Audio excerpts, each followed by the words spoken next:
वसुदेवसुतं देवं कंसचाणूरमर्दनं देवकी परमानन्दं कृष्णं वन्दे जगद्गुरुम्।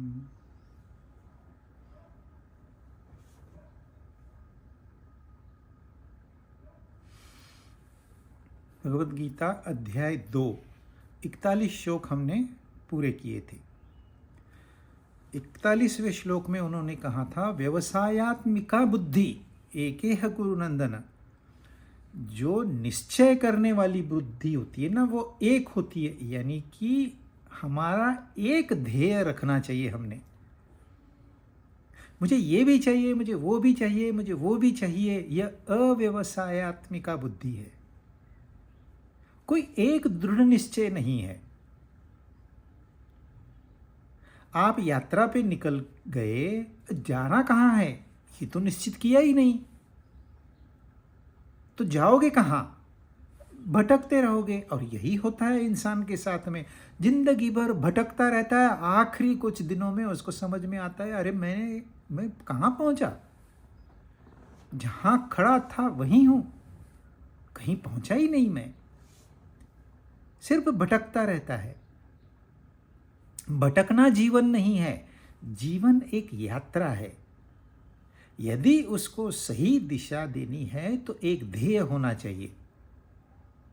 तो इसके लिए अपनी बुद्धि तेज होनी चाहिए, मन शांत होना चाहिए, जिसमें भगवद गीता हमें पूर्ण सहायता देती है। अच्छा, अब क्या होता है, कहने को तो बहुत सारी बातें हैं। लोग कहते नहीं नहीं, हमारा निश्चय पक्का है, हम तो आध्यात्मिक क्षेत्र में ही जाएंगे, हम तो धार्मिक क्षेत्र में ही जाएंगे, हम तो मंदिर में पुजारी बन के पूरा जीवन भगवान की पूजा करते बैठेंगे, हम तो प्रवचन देते हैं, पता है आपको, हम पंडित हैं। तो क्या वो सही में पंडित है, सही में पुजारी है? यदि व्यवसायात्मिका बुद्धि है तो है, पर यदि ध्यान उसका और कहीं है, पंडिताई भी चल रही है, कितनी दक्षिणा मिली आज खुश होके घर में गया, पंडिताइन भी खुश, क्योंकि पंडित खुश है, क्योंकि दक्षिणा बहुत मिली है।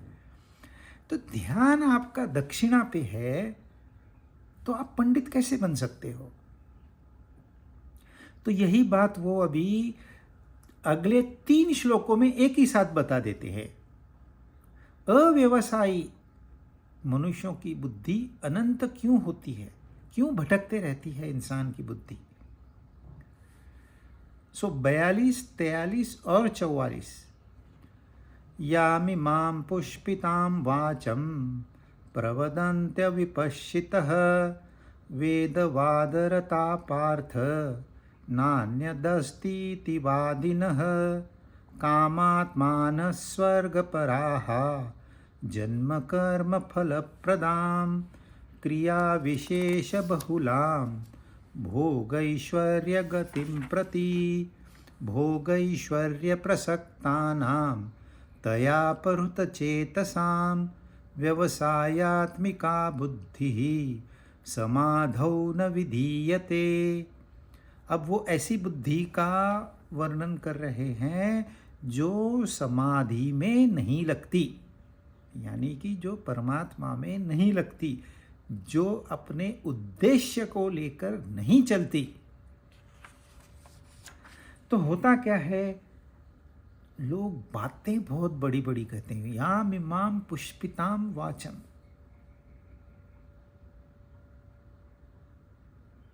ऐसे ऐसे भाषण देते हैं, बस 5 मिनट का भाषण, स्टैंडिंग ओवेशन, क्योंकि उनका भाषण किसी और ने लिखा है, उसमें एक्सपर्टाइज डाला हुआ है, इन्होंने बाय हार्ट करके लिया है। ज्ञान अपना नहीं है, यह बोरोड नॉलेज है। पर उनके पास कला भी है भाषण की, किसी के पास कम्युनिकेशन की आर्ट होती है, किसी के पास ज्ञान होता है। बहुत कम लोग होते हैं जिनके पास दोनों होते हैं। ऋषि पाराशर थे, परम ज्ञानी थे, परंतु कम्युनिकेट नहीं कर पाते थे। इसलिए उनके पुत्र हुए व्यास जी, जिनके पास वह ज्ञान था, जो ज्ञान उनके पास था वह उसके बाद इतना महान ज्ञानी वापस पैदा नहीं हुआ।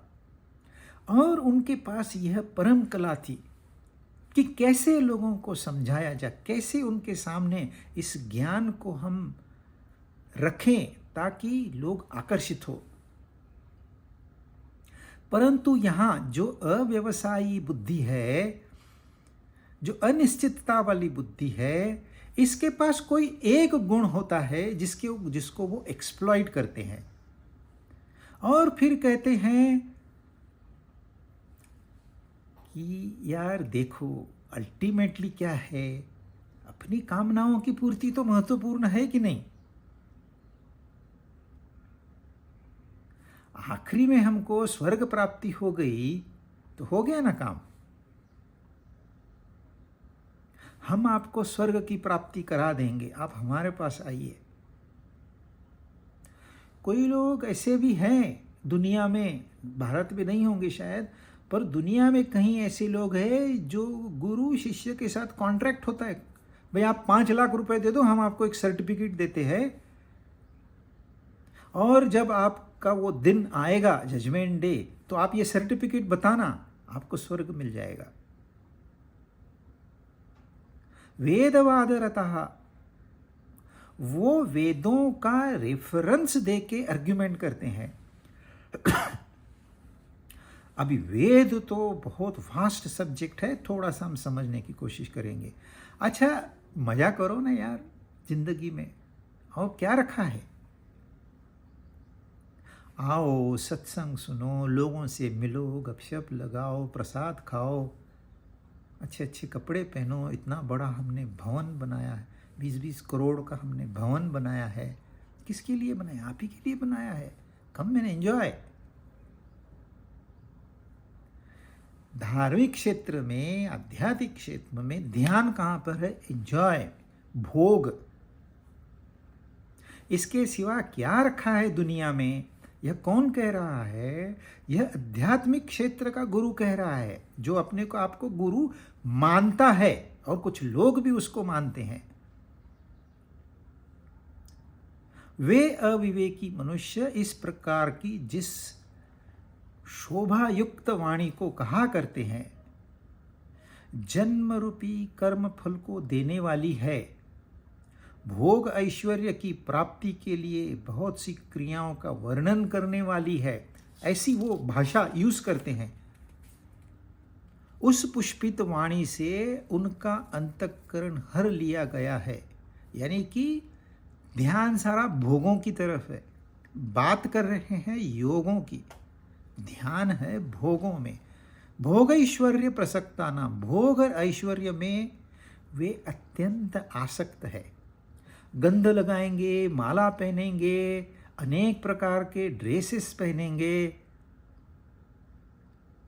परंतु कितना जमा किया, कितने फॉलोअर्स है तेरे पास, कितनी पूजाएं की, कितने कर्म कांड किए, सारा ध्यान वहीं पर है। ऐसे लोगों की बुद्धि निश्चय वाली नहीं होती, वो समाधि में नहीं लगेगी, वो परमात्मा में नहीं लगेगी, भले वो बातें परमात्मा की करे। देखिए यह समस्या यह उस समय थी कि जब कृष्ण भगवान स्वयं मौजूद थे।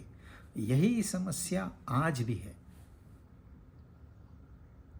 साउथ इंडिया में किसी ने बड़ी एक मूर्ति बनाई, अब फॉरेन फंडिंग मिला है, करना क्या है, खर्च करो, भोगी करना है ना। बड़ी मूर्ति बनाई और उसको कहते हैं ये शिव की मूर्ति है, हालांकि वो शिव की मूर्ति है ही नहीं,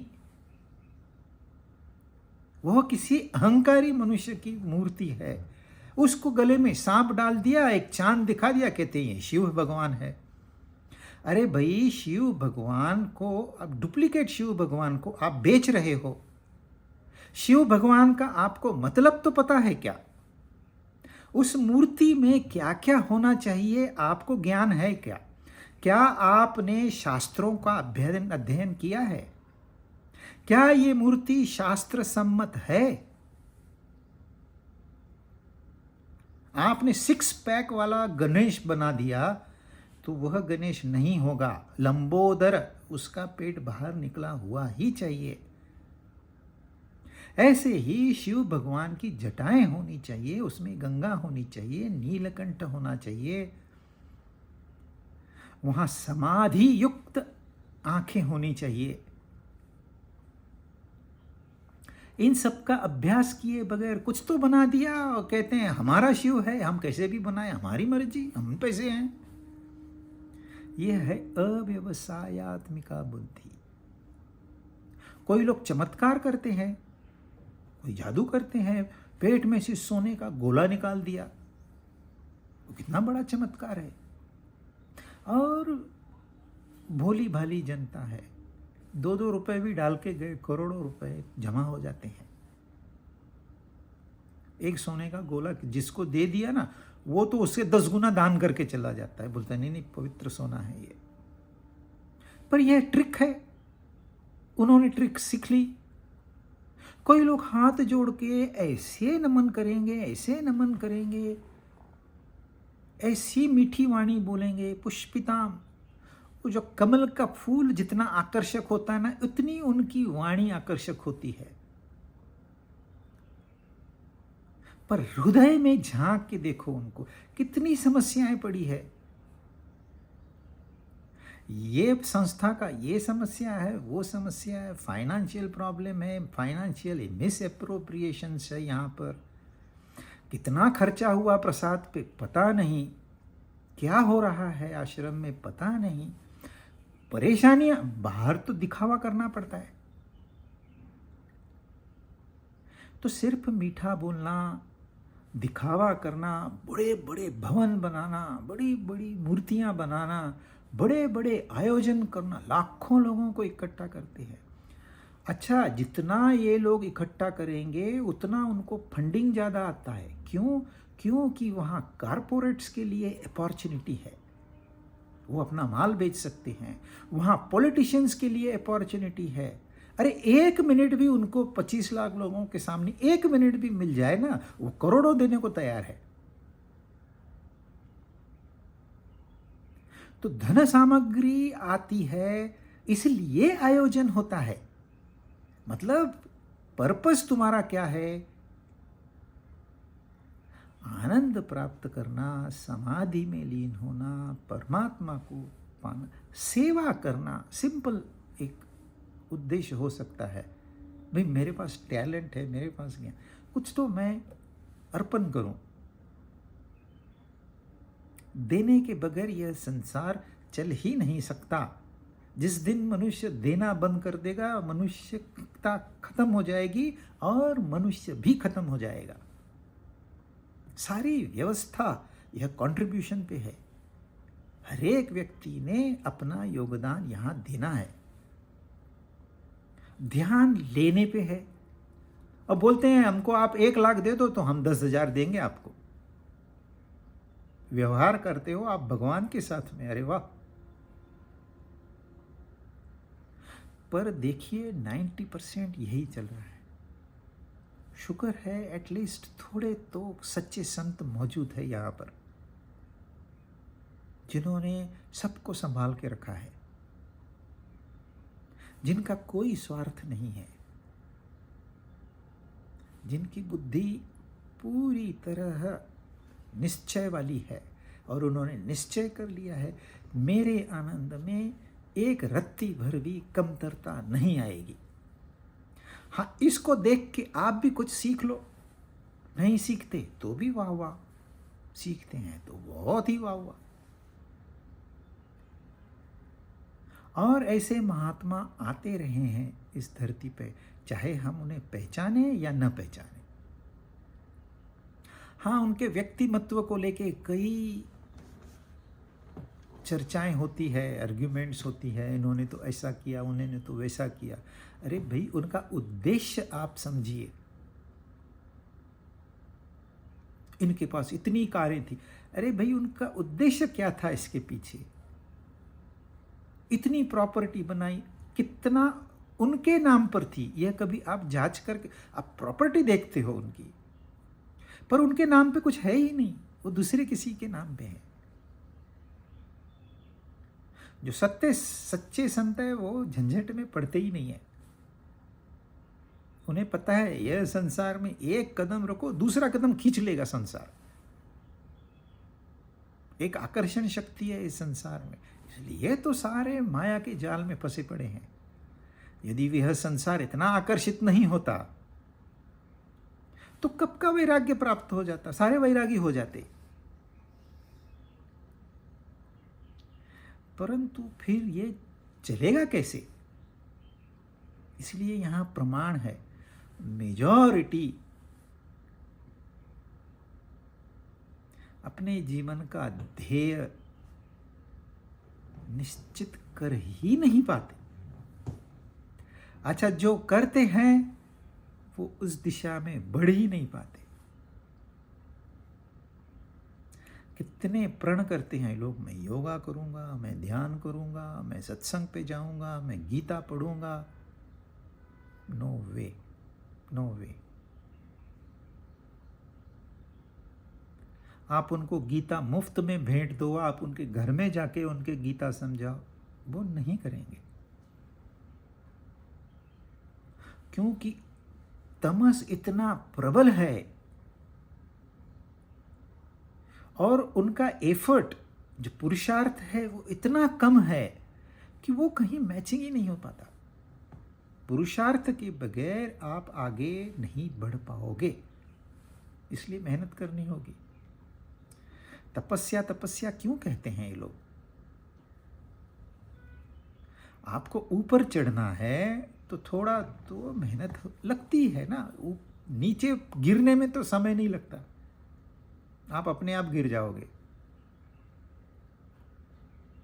तो यहां वो एक हाईलाइट कर रहे हैं कि भाई आप कम से कम जिस मनुष्य को आप फॉलो कर रहे हो, क्या उसके जीवन का कोई उद्देश्य उसने रखा है? उद्देश्य उसका महान है कि नहीं है ये तो बाद में की बात है, पर उद्देश्य है कि नहीं, कि चलो प्रवाह में जो मिला है उसको चलाना है, चला रहे। एक फैक्ट्री का ओनर होता है, फैक्ट्री अपने बेटे के नाम कर देता है। वैसे ही एक पंडित होता है, अपनी प्रैक्टिस अपने बेटे के नाम से कर देता है। वैसे ही कोई धर्म गुरु है, वो भी अपना आश्रम बेटे के नाम से कर देता है या बेटी के नाम से। अब बस ऐसे ही प्रथा चलती आ रही है। अच्छा, वो लायक है कि नहीं है ये कोई देखता नहीं है, ये जनता भी देखती नहीं है। भाई इस आश्रम के ये मालिक है, इनके पैर छुओ। क्योंकि आश्रम में एक भरोसा तो है ना, जाके बैठो, 2 वक्त की रोटी मिल जाती है।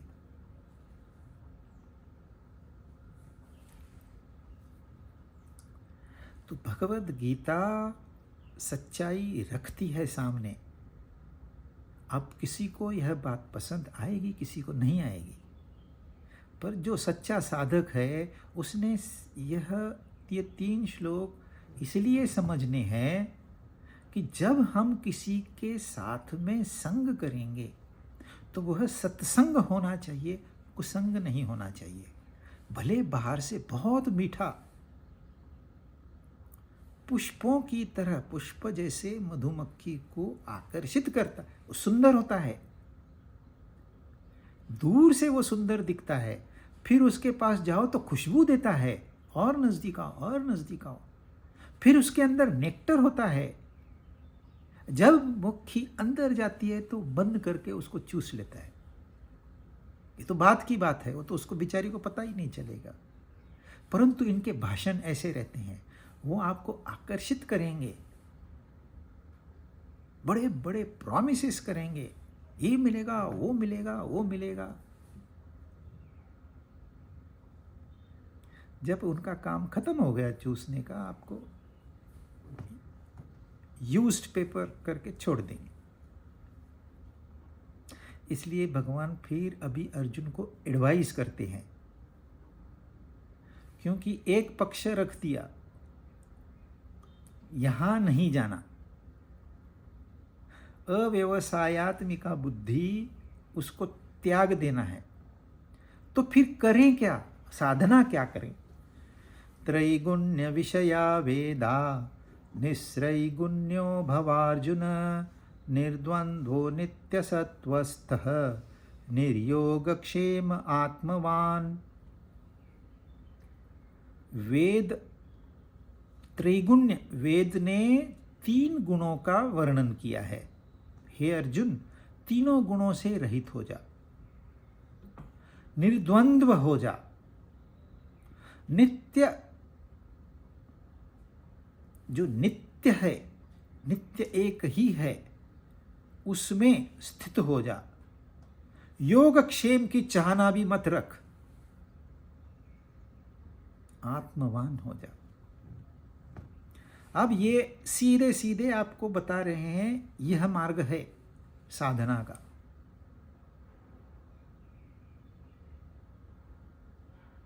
अब वेदों ने 3 गुणों का वर्णन किया है। हमारे यहाँ कई दर्शन शास्त्र है, फिलोसॉफीज। इसमें एक है सांख्य फिलॉसफी, और इस अध्याय का नाम है सांख्य योग। यानी कि सांख्य क्या उपयोग योग के लिए होना है। पर यह सांख्य में एक बहुत बड़ा चैप्टर है जिसमें 3 गुणों का वर्णन किया है। यह 3 गुण प्रकृति के हैं, ध्यान में रखना। पुरुष में कोई गुण नहीं है, सत्य में कोई गुण नहीं है, परमात्मा में कोई गुण नहीं है, इसलिए उसको निर्गुण कहते हैं। परंतु उसकी जो परछाई है, यह प्रकृति है, यह प्रकृति 3 गुणों से बनी हुई है, सत्व रजस तमस। अब 17 और 18वां अध्याय है, ये 3 गुणों के बारे में बहुत सारी बातें करेंगे। जब वहाँ हम पहुँचेंगे तब उसका अभ्यास करेंगे। परंतु सामान्य एक समझ उसकी यहीं पर होनी चाहिए, नहीं तो फिर उनका जो एडवाइस है वो हमें समझ में ही नहीं आएगा। आप सुबह जल्दी उठिए, नींद नहीं आ रही इसलिए उठिए, या अलार्म क्लॉक लगा के उठिए, या किसी उद्देश्य के लिए उठिए, परंतु आप पाओगे सुबह का जो ये वक्त है, यह शांति हम महसूस कर सकते हैं। मन भटका हुआ नहीं है, बुद्धि किसी भी कार्य में लग सकती है आसानी से, एफर्टलेसली ऑलमोस्ट। और आपको एक सात्विक वातावरण, आप सुबह बहुत नहीं 6 बजे उठ के थोड़ा सा बाहर टहलने जाइए, 5 या 10 मिनट में आपका टोटल मूड चेंज हो जाएगा। बालकनी में खड़े रहिए 2 मिनट के लिए, तो इसको कहते हैं सात्विक स्थिति। यह प्रकृति की सात्विक स्थिति है, शांत, आनंदमय, मंगलमय, ज्ञानमय, प्रकाशमय। फिर जैसे ही सूरज उभर आता है, भारत में हम कह रहे हैं, मतलब 7 बज गया, 8 बज गए, तो यह राजसिक पीरियड शुरू हो जाता है। यानी कि यहाँ एक्टिविटी, ये करना है, वो करना है, मीटिंग है, बिजनेस देखना है, फिर ये भी देखना है, फिर वो भी देखना है, आज गाड़ी का गेम, सर्विसिंग भी है, बाप रे बाप कितनी झंझट है। यह सब दिन में होती है। और रात में सूरज ढलने के बाद, वाह चलो भाई घर में आराम करते हैं, फिर खाना पीना, सेक्सुअल एक्टिविटी, सोना, ये सब जो है यह तामसिक एक्टिविटी है। तो यह प्रकृति का एक गुण जल्दी सुबह उठने वालों को अनुभव करने को मिलता है। दूसरा गुण जो दिन भर भागदौड़ करते हैं उनको प्राप्त होता है। और तीसरा गुण जो है तामस, यह जो सनसेट के बाद में एक्टिव रहते हैं उनको अनुभव आता है। परंतु है ये तीनों ही प्रकृति के गुण, इसमें कोई श्रेष्ठ नहीं कोई कनिष्ठ नहीं, प्रकृति ऐसे ही बनी हुई है। अब इन गुणों का हम इस्तेमाल कैसे करते हैं ये हमारे ऊपर है। प्रकृति में ये मौजूद है, मतलब हम भी तो एक प्रकृति का ही अंग है, तो हम में भी ये मौजूद है। यह मन कभी तो चाहता है यार किसी मंदिर में जाके शांत अकेले बैठूं मैं, मतलब सत्व थोड़ा प्रभावी है। लोग निकल जाते हैं छुट्टी लेके, एकांत में जाके बैठते हैं, ट्रैकिंग करेंगे, किसी गुफा में रहेंगे, भोजन का बहुत अच्छा इंतज़ाम नहीं होगा, जैसे तैसे कुछ खाने को मिल गया तो भी उन्हें कोई कंप्लेंट नहीं है, समाधान है। यानी कि सत्व का वहाँ प्रभाव है। फिर एक फोन आता है, आज विजिट है, और चलो चलो चलो भागो भागो भागो भागो, मतलब रजस प्रभावी हो गया। नहीं नहीं अभी मैं थक गया हूं, मुझे सोना है, यानी कि तमस प्रभावी हो गया। तो यह सत्व रजस तमस का खेल इस प्रकृति में कंटिन्यूअसली ये डांस कर रहे हैं, इनका डांस चल रहा है तीनों का।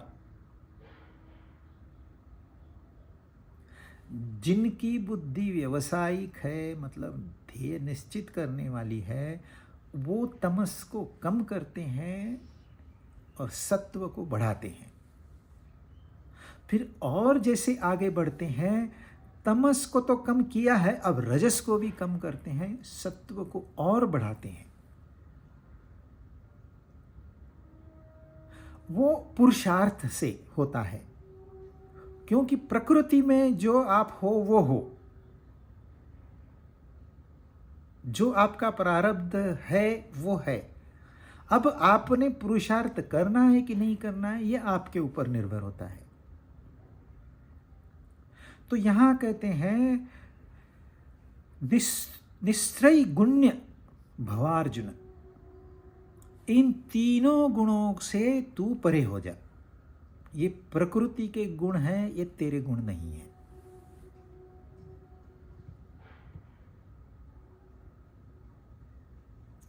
परमात्मा में गुण नहीं है, लेकिन परमात्मा को जब हम बताते हैं तो किसी गुणों का सहारा लेना पड़ता है, क्योंकि वो ज्ञान स्वरूप है। मतलब ज्ञान स्वरूप तो गुण हो गया, वो तो प्रकाश स्वरूप है, वो तो अनंत है, वो तो सर्वव्यापी है। यह आप गुणों का सहारा लेके निर्गुण बता रहे हो। निर्गुण को कैसे बताओगे? बताया नहीं जा सकता।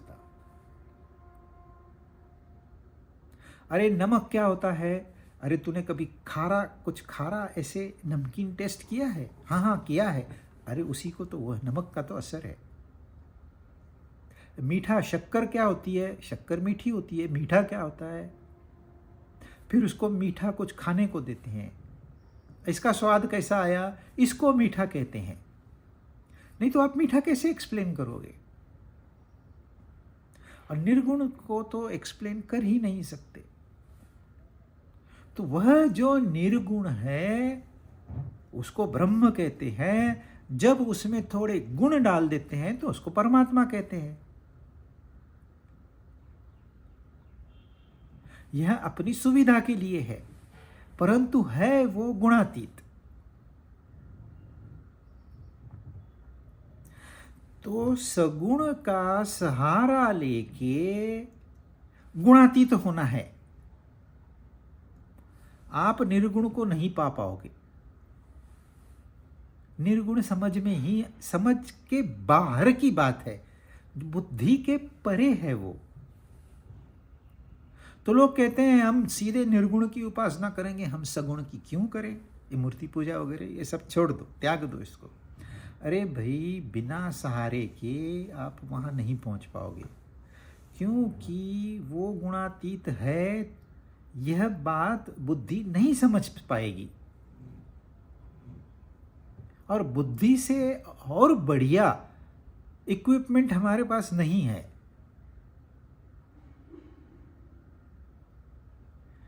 तो निर्गुण जानने के लिए हमें गुणातीत होना पड़ेगा। इसलिए वो कह रहे हैं तीनों गुणों से तू रहित हो जा। और तीनों गुणों से रहित होने के लिए हमें जो गुण वाला है उसका सहारा लेना ही पड़ेगा।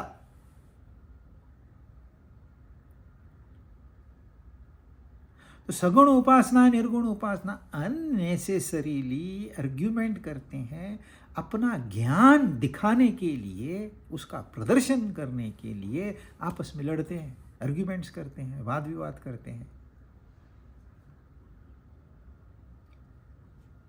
नहीं, वहाँ आप जहाँ आपको जाना है बिगड़ सहारे के आप नहीं जा सकते।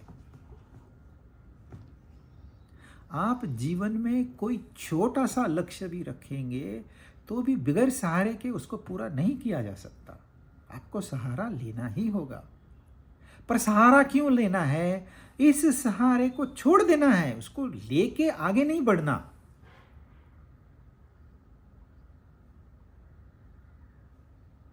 आपको पहाड़ चढ़ना है, आपने एक लाठी का सहारा लिया।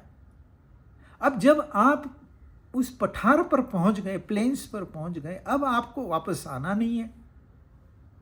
मिशन एकॉम्प्लिश्ड। अब आपको सहारे की कोई जरूरत नहीं है।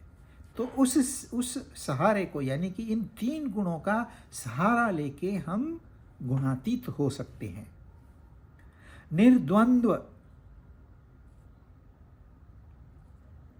यह द्वंद्व क्या है? तो यह जो संसार है, यह जो अपना विश्व है, हर एक का विश्व अलग है। महिलाओं का विश्व अलग है, पुरुषों का विश्व अलग है, बच्चों का विश्व अलग है,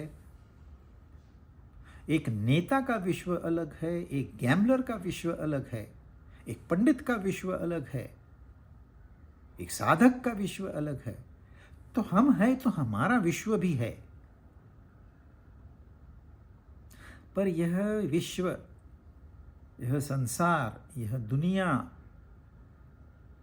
जिससे बनी है उसको कहते हैं द्वंद्व।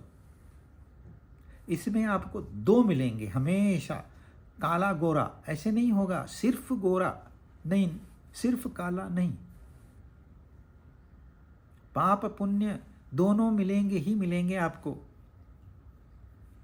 जब तक आपका आप भले महात्मा हो, जस्ट अभी 1 सेकंड बाकी है रियलाइजेशन में, समाधि लगने में 1 ही सेकंड बाकी है, उस समय तक आप संसार में हो, मतलब द्वंद्व में हो। इन द्वंद्वों की निर्मिति कहाँ से होती है? तो ये अपने राग द्वेष से इसकी निर्मिति होती है। यह राग द्वेष, यह हमारी मन की एक रचना है।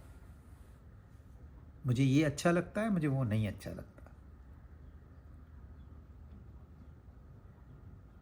ये हमारी कामनाएं हैं, यह हमारा एक इनकम्प्लीटनेस है। हमको ऐसे लगता है इसके बगैर मेरा काम नहीं होगा। चाय के बगैर अपना तो दिन शुरू ही नहीं हो सकता। तो चाय अमृत समान हो गई, अमृत तुल्य हो गई। कोई कहे चाय की जगह हम दूध देते हैं,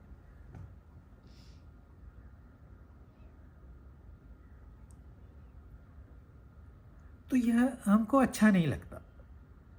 ये हमको अच्छा लगता है, वो हमको अच्छा नहीं लगता। मुझे काला अच्छा लगता है, मुझे गोरा अच्छा नहीं लगता। मुझे दुख अच्छा लगता है, मुझे सुख अच्छा नहीं लगता। द्वंद्व है। पूरी पूरी की पूरी कायनात यह द्वंद्वों से ही बनी हुई है। अब होता क्या है, मुझे मीठा बहुत पसंद है पर कड़वा पसंद नहीं है। अब मीठे में मेरा राग हो गया तो कड़वे में मेरा द्वेष हो गया।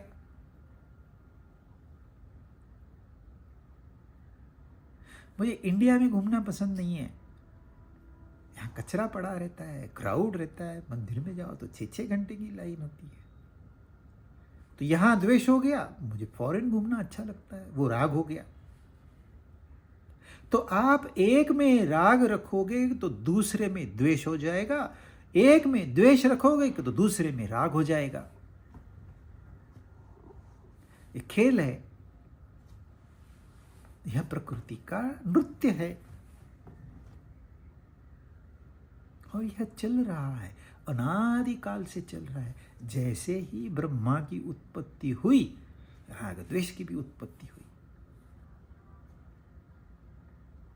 और ये राग द्वेष क्या करते हैं, ये आपके विवेक को भगा के ले जाते हैं, किडनैप करते हैं और फिर आपसे रैंसम मांगते हैं। इसलिए ये राक्षस है।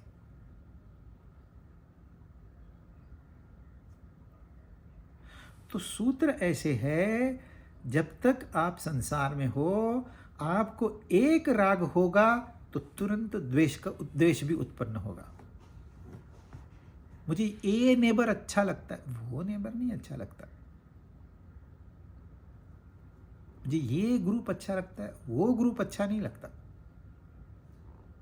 तो एक में राग हो गया तो एक में द्वेष होगा, दो में राग हो गया तो दो में द्वेष होगा, दो में द्वेष हो गया तो दो में राग होगा।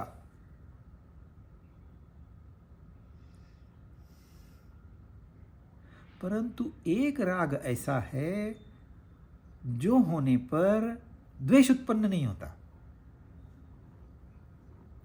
आप संसार में उलझ गए, टोटली अटैच्ड हो, तो भगवान के साथ आपका द्वेष हो गया।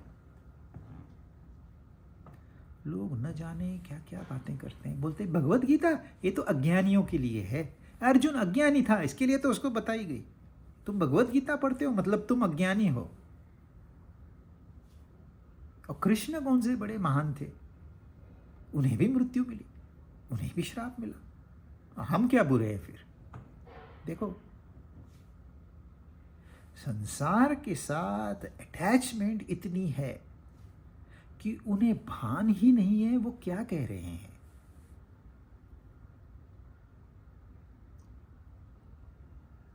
तो यह द्वेष है। आप भान नहीं है, बेहोशी में कहा कुछ भी हो, ये जो अंदर की बात है, जो अंदर में द्वेष छुपा हुआ है, वो कहीं से ना कहीं से बाहर आता ही है। और राग द्वेष पे आधारित जीवन जीना मतलब नरक का अनुभव करना। तो संसार में आप मतलब द्वंद्वों में जब तक आप फंसे पड़े हो, उस एक पे ध्यान नहीं जाएगा। तो द्वंद्वों में आसक्ति हो गई, राग हो गया, उस एक से द्वेष हो गया। अब इसको उल्टा करो, उस एक में राग हो गया तो संसार के साथ द्वेष होगा। यहां ट्रिक है। उस एक में जब राग हो जाता है ना, तो संसार के साथ द्वेष नहीं होता है। ये ट्रिक है निर्द्वंद्व होने की। नहीं तो निर्द्वंद्व निर्द्वंद्व तो सारे ही कहते हैं। आप संसार के साथ राग करो, भगवान के साथ द्वेष करोगे। पर भगवान के साथ राग करोगे तो संसार के साथ द्वेष नहीं करोगे। अब इसको आपको आजमाना होगा। To experiment on your own.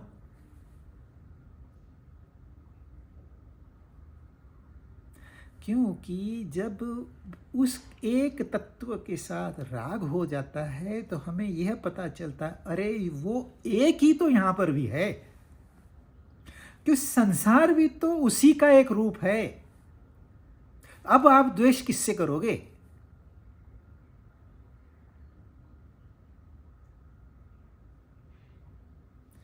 मैंने अपना प्रतिबिंब आईने में देखा, मेरा चेहरा तो साफ है लेकिन आईना खराब है, इसके लिए मेरा चेहरा खराब दिख रहा है।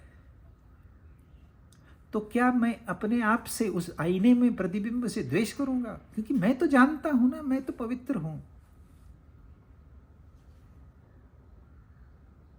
यह तो इल्यूजन है, माया है। ये आईने ने प्रतिबिंब बना दिया, मैं थोड़ी ऐसा हूं। तो जब आप संसार में एक वस्तु में राग करोगे तो दूसरी में द्वेष करोगे।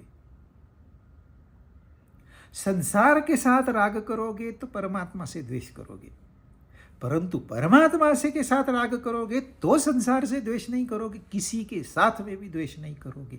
इसको कहते हैं निर्द्वंद्व होना, द्वंद्वों के परे जाना, द्वंद्वातीत होना। वो तो कह जाते हैं निर्द्वंद्व हो जाओ।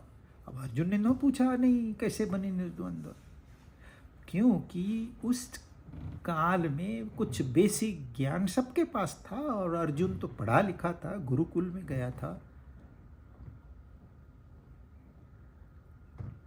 तो उसे एक्सप्लेन करने की जरूरत नहीं। लेकिन हमारे जैसों को तो जरूरत है, हम कैसे समझें? वो तो कहते हैं निर्द्वंद्व हो जा, त्रिगुणातीत हो जा, निर्योग क्षेम हो जा। अरे लेकिन होए कैसे? तो कुछ ना कुछ तो ट्रिक्स होनी चाहिए अपने पास। यह ज्ञान अपना होता है, इसलिए इसको आप एक्सपेरिमेंट करो तो परमानेंट ज्ञान आपका हो गया, फिर आप स्लिप नहीं करोगे। पर जब तक एक्सपेरिमेंट नहीं किया तो कहीं सुनी बातें, ये तो लेक्चर भी दे सकते हैं। किसी का सुना, किसी कहीं पढ़ा, दूसरे को बताया। लेक्चर देना तो आसान है, तो लेक्चर देने वाला ज्ञानी होता है, ऐसे नहीं है। तो ये ज्ञान हमारे कौन से काम में है? जब तक हम इसके ऊपर प्रयोग नहीं करेंगे, इसका उपयोग नहीं करेंगे, तब तक योग नहीं होने वाला। और जब तक योग नहीं हुआ, सारा कर्म व्यर्थ है, वो अकर्म की कैटेगरी में है।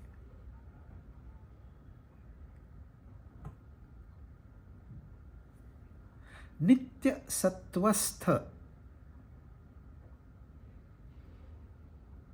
उसमें स्थित हो जा जो नित्य है। हम स्वस्थ हैं, लेकिन कहाँ? जो अनित्य है।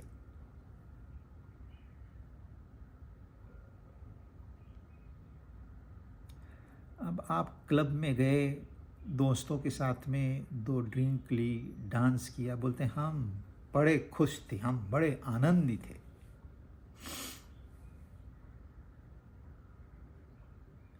पर यह जो आपका सुख था ना, पहली बात तो यह आनंद नहीं था। आप सिर्फ मान रहे हो, कल्पना कर रहे हो कि हम आनंदित थे, हम सुखी थे। यह बात समझने को समय लगेगा, पर सत्य यही है। दूसरी बात, जो आपने, जिस आधार पर आपने माना कि मैं सुखी हूं, वो आपके बाहर की वस्तु है। यदि आपके फ्रेंड्स नहीं थे, यदि ड्रिंक्स नहीं थे, यदि म्यूजिक नहीं था, तो आप दुखी थे। इसमें से एक भी नहीं होता ना, तो आप उतना सुखी नहीं होते।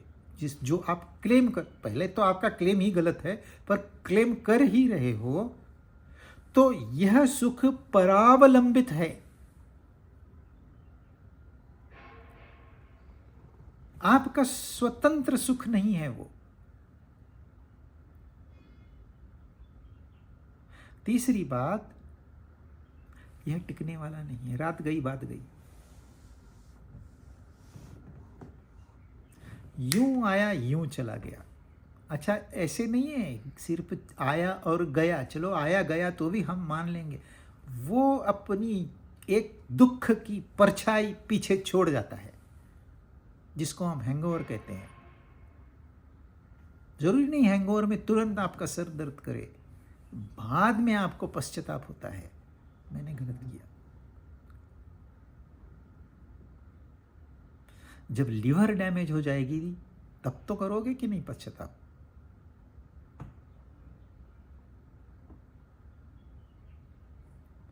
मेरा एक दोस्त है, सिगरेट पे सिगरेट पीता है। मैंने उसको बोला, अरे ये अच्छी बात नहीं है। बोलता क्या होगा?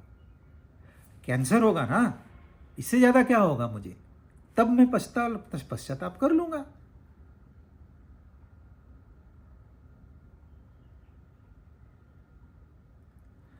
हमेशा छोटी छोटी बात में आपको सहारा चाहिए। आप कितने स्वतंत्र हो? कहने को आप कहते हो हम तो स्वतंत्र है, काहे के स्वतंत्र? 1 घंटा आप बगैर सिगरेट के नहीं रह सकते, आप स्वतंत्र हो? गुलाम। नौकरी नहीं मिली तो छटपटाता है इंसान, नौकरी चली गई तो डिप्रेशन में चला जाता।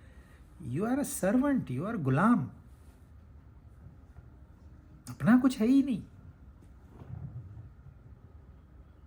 इसलिए वो कहते हैं, अरे ये सब आने वाले जाने वाले हैं, इनका आधार लेके तुम कभी सुखी, कोई सुखी हुआ नहीं तो तुम कैसे होगे? जो नित्य है वही तुम्हें, जो स्वयं नित्य है वही तो नित्यता प्राप्त करेगा। अनित्य तुम्हें नित्यता कैसे, कहां से प्राप्त करेगा? इसलिए नित्य सत्वस्थ, निर्योग क्षेम। योग और क्षेम,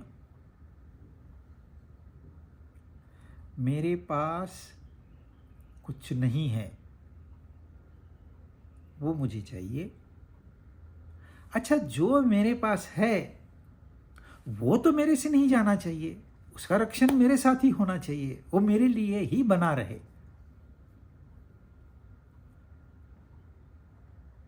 ऐसा क्या है जो परमानेंट आपके साथ रह सके? ऐसा क्या है? भगवान बाद में कहते हैं कि योगक्षेम भी दूंगा मैं तुझे, पहले तू आ तो सही मेरे शरण में।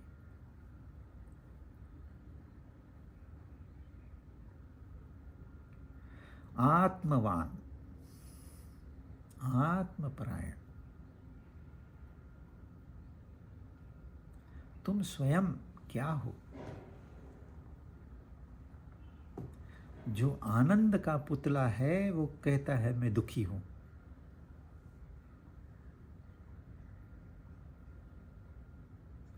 जिसके पास परम ज्ञान है वो ज्ञान, छोटे से ज्ञान के लिए दर दर की ठोकरें खा रहा है। इस आश्रम में जा, उस आश्रम में जा, इस सत्संग में जा, इस पुस्तक को पकड़, उसको छोड़।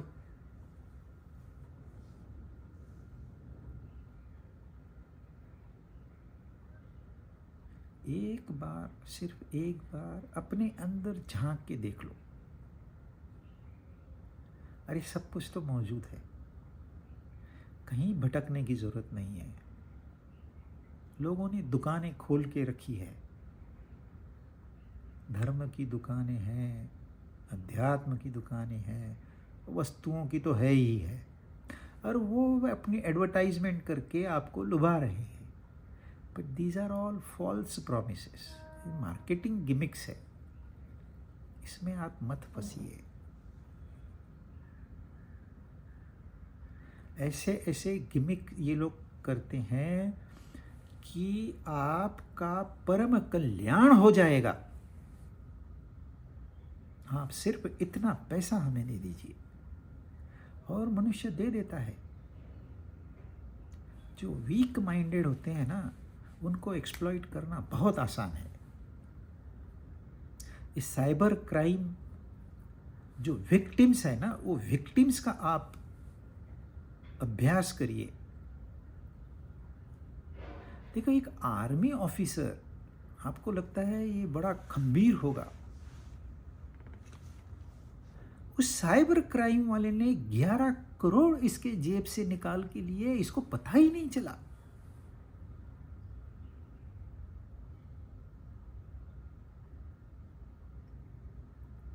ऐसे भी लोग होते हैं, आश्चर्य। मतलब आप इतना इतना डर क्यों है इसके अंदर? कौन से बड़े आपने गुनाह किए हैं? किस बात से डर रहे हो? क्या करेगा वो सामने वाला? अरे सही में ऑफिसर है, इनकम टैक्स हो, ईडी वाला को करेगा क्या? वो तुम्हारी प्रॉपर्टी जब्त करेगा, वो तो ऐसे ही आप दे रहे हो। इससे ज्यादा वो क्या करेगा? तुम्हें फांसी पे थोड़ी ना लटकाने वाला है वो। इतना कॉमन सेंस तो होना चाहिए कि नहीं होना चाहिए?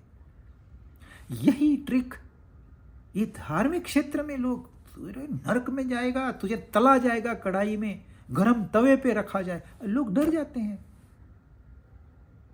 अब इसको क्या कहेंगे? ये क्रिमिनल नहीं है तो क्या है? लोगों को डरा के धमका के अपने पास बुलाना, इसको क्या कहोगे आप?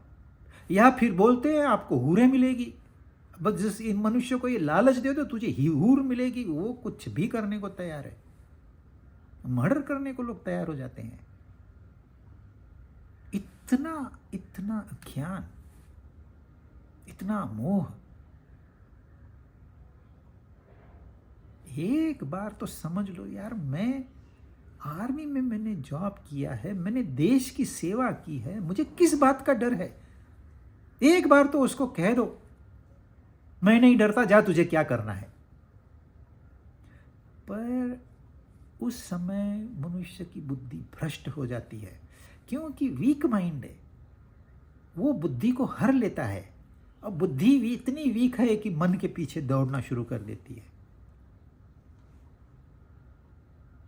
एक अप्सरा मिलेगी, 100 लोग वहां दौड़ने चले जाएंगे, असल में मिली किसको भी नहीं।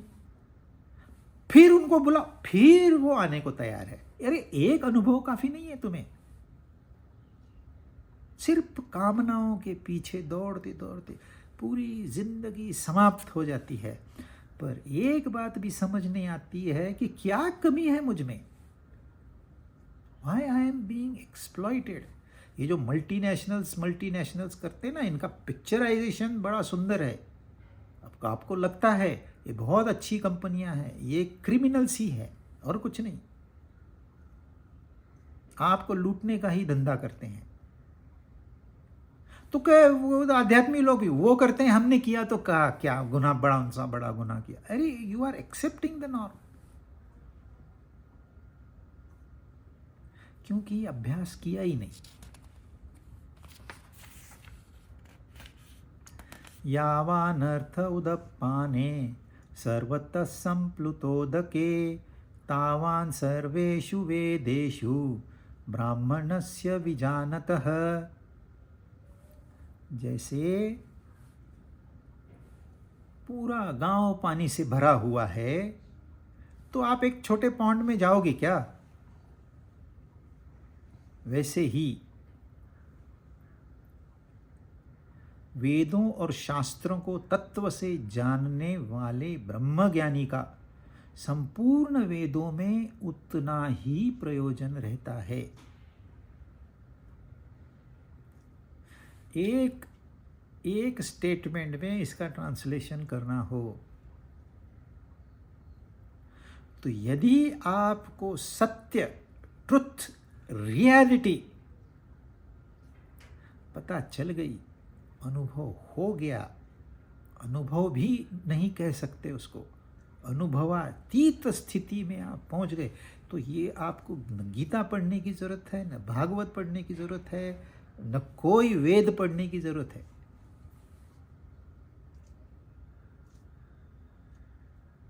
ये सारा, ये पुस्तकों का ज्ञान, गुरुओं का ज्ञान, सब ज्ञान मिला के भी आपकी प्यास नहीं बुझाएंगे।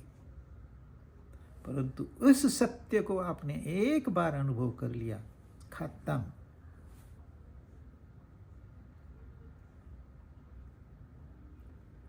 पहले 1972 में अकाल पड़ा था, बारिश ही नहीं हुई, तो पानी ही नहीं था लोगों के पास। तो जाके जहाँ रिवर बेड है वहाँ खड्डे करते थे और छोटे छोटे ऐसे उनको झरने मिलते थे। तो एक मतलब चम्मच से भी घाघर भरेंगे या किसी छोटे से बर्तन से बड़ा बर्तन भरेंगे और बेचारे लेके आएंगे, ये स्थिति थी। अब जो प्यासा है वो तो पानी के पीछे दौड़ेगा ही। पर घर में नलके आ गए, डैम बन गया, पानी स्टोरेज हुआ, टांकी बन गई, घर में नलके आ गए। अब आप जाके वो छोटा छोटा झरना ढूंढोगे क्या? तो भगवान कहते हैं कि ये वेदों का ज्ञान भी है ना, ये आपको बस एक सहारा मात्र है। आपके घर में नल लगा दो, फिर आपको भटकने की जरूरत नहीं है।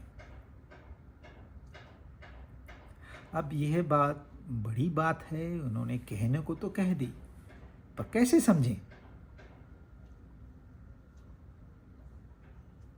उन्होंने तुलना क्या दी है कि जलाशय होने के बाद छोटे छोटे पॉन्ड्स की क्या कीमत है। आप जब आपके पास 100 रुपया भी नहीं है खीसे में, तो आप कुछ ना कुछ काम ढूंढते फिरोगे, अरे मुझे ये काम दे दो, ये मुझे। जब आपको करोड़ों मिल गए तो आप क्यों भटकोगे 100 रुपये 200 रुपये के लिए? ऐसे ही जो ब्रह्म ज्ञानी है उसको वेदों से कोई मतलब नहीं है। वेद यानी कि जितने भी अपने शास्त्र हैं उस वेद में आ गए, सारे के सारे शास्त्र। फिर आप रामायण हो, तुलसी रामायण हो, महाभारत हो, गीता हो, 18 पुराण हो, इसमें से किसी की भी जरूरत, एक सत्य सिर्फ जानना है बस। जानना मतलब पुस्तक में पढ़कर जानना नहीं, जानकारी नहीं।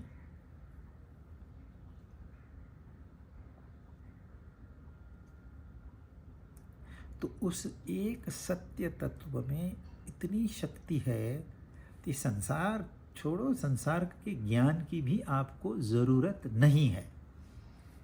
क्यों? क्योंकि अननेसेसरीली हम इसके पीछे ऐसे पढ़ते हैं जैसे हम और एग्ज़ाम देनी है, मार्क्स मिलने हैं, सर्टिफिकेट मिलना है, जॉब मिलना है। अरे जॉब थोड़ी ना जीवन का उद्देश्य है। जीवन का उद्देश्य तो आनंद है। बस उस आनंद मिल गया, नौकरी वोकरी क्या करना है। आगे का श्लोक बहुत ही महत्वपूर्ण श्लोक है, इसको खाली हम पढ़ेंगे, इसके ऊपर चर्चा आज नहीं करेंगे। कर्मण्येवाधिकारस्ते मा फलेषु कदाचन मा कर्म फल हेतुर्भू मा ते संगोस्त्व कर्मणि। कर्तव्य करने में तेरा अधिकार है, ये पहली बात। फल में तेरा अधिकार नहीं है, दूसरी बात। कर्म फल का हेतु मत बन, तीसरी बात। और कर्म न करने में तेरी आसक्ति नहीं हो, चौथी बात। एक श्लोक में 4 बातें कही है। उसमें से पहली बात है कर्म करने में तू स्वतंत्र है, फल में तू स्वतंत्र नहीं है। कर्म करने का 100% अधिकार तुझे है, फल में तुझे 1% भी अधिकार नहीं है। फल तेरे क्षेत्र में नहीं आता, कर्म पूर्ण तरह से तेरे क्षेत्र में आता है। अब इसको समझना कठिन है, क्योंकि अच्छे भले स्वामी लोग भी इसको गलत इंटरप्रेट करते हैं। तो हम जब अगली बार मिलेंगे इसके ऊपर विस्तार से चर्चा करेंगे।